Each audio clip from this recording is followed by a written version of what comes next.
Pourquoi Dieu nous a-t-il donné 4 évangiles?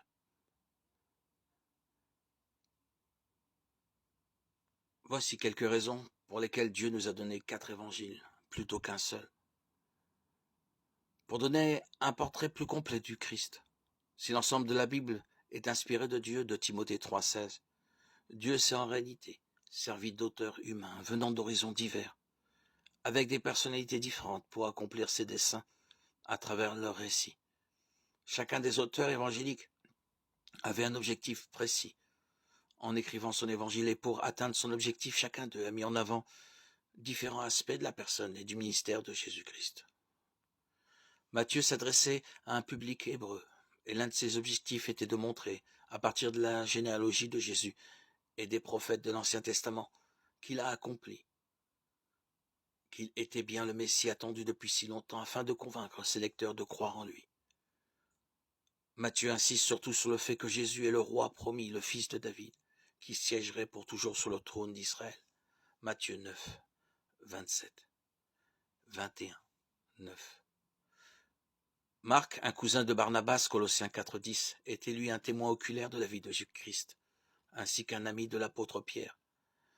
Le fait qu'il ne mentionne pas les détails qui comptent aux yeux des Juifs, généalogie, controverse entre Christ et les responsables juifs de son époque, citations fréquentes de l'Ancien Testament, et d'autres versets montrent qu'il s'adresse à un public de gentils. Marc présente Christ comme le serviteur souffrant, venu non pour être servi, mais pour servir, et donner sa vie en rançon pour beaucoup. Marc 10, 45. Luc, le médecin bien-aimé, Colossiens 4, 14, évangéliste et compagnon de l'apôtre Paul, a écrit l'évangile de Luc ainsi que les actes des apôtres. C'est le seul auteur gentil du Nouveau Testament. Il est depuis longtemps reconnu comme un brillant historien par tous ceux qui ont utilisé ses écrits dans le cadre d'études historiques et généalogiques. En tant qu'historien, il déclare avoir voulu écrire un récit suivi de la vie de Christ, basé sur les rapports des témoins oculaires. Luc 1, 1, 4.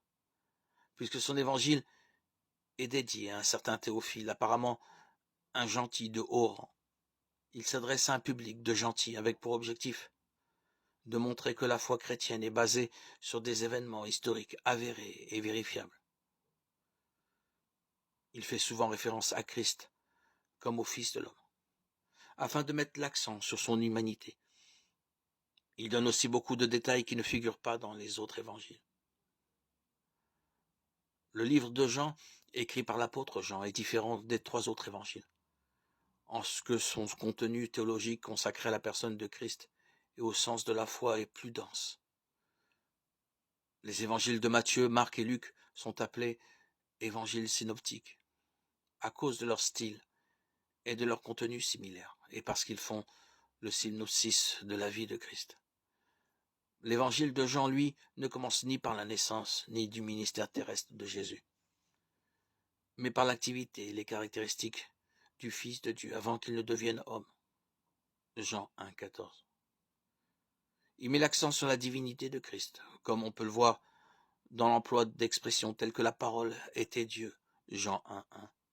Le sauveur du monde, Jean 4, 42. Fils de Dieu, répété plusieurs fois, et mon Seigneur et mon Dieu, Jean 20, 28.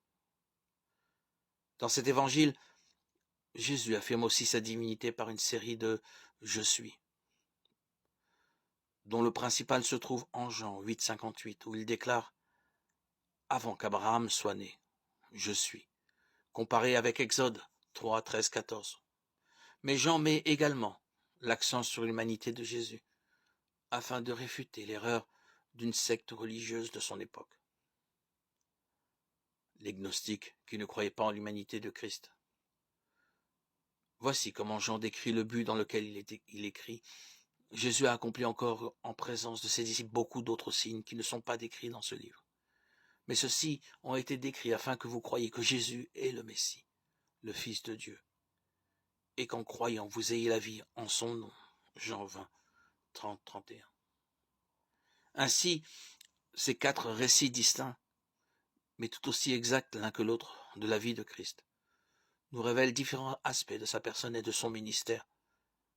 Chaque récit devient alors comme un fil de couleurs différentes dans une tapisserie. Tous ces fils, tissés ensemble, offre un aperçu plus complet de celui qui échappe à toute description. Bien que nous ne comprendrons jamais tout ce qui concerne Jésus-Christ, Jean 20, 30, à travers les 4 évangiles qui nous ont été transmis, nous en savons assez à son sujet pour comprendre qui il est